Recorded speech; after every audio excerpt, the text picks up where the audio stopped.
Alright, it worked. So it's not to scale. The last time I've said video is not to scale. This is more to scale, but even with this format, it does not help because there's no units that you can actually plug in to figure it out. So if it's not to scale, it's fine.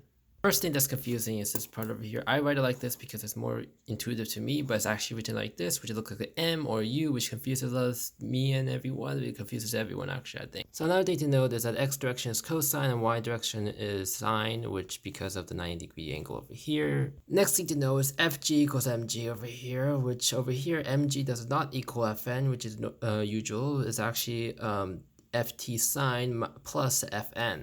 And for cosine, it is t cosine minus f is actually friction, so it's just force of friction.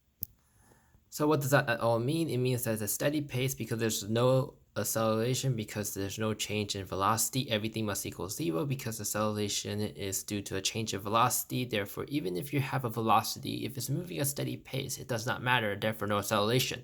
Which means in the net force, there's 0. So with that, you can actually figure out the mu over here, which is equal to t cosine theta divided by mg minus ft sine theta, which is ft is tension. So actually over here, we should write ft. So that's basically all it has to do, which the most important part to note is that if there's no acceleration, it's steady. And if it's steady, it means that it has 0, 0 cancel out in all directions. Therefore, the answer can be figured out. Yeah, that's the most basic things to note over here.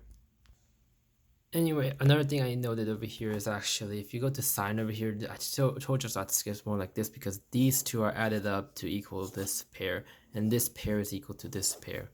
To realize is that the mu is just basically a coefficient in math. Basically, it's the same thing as 4 in 4x, a coefficient that can be applied. So if I do 4x plus 1, no, plus 4, you would do 4x plus 1, and the coefficient you'll say is 4.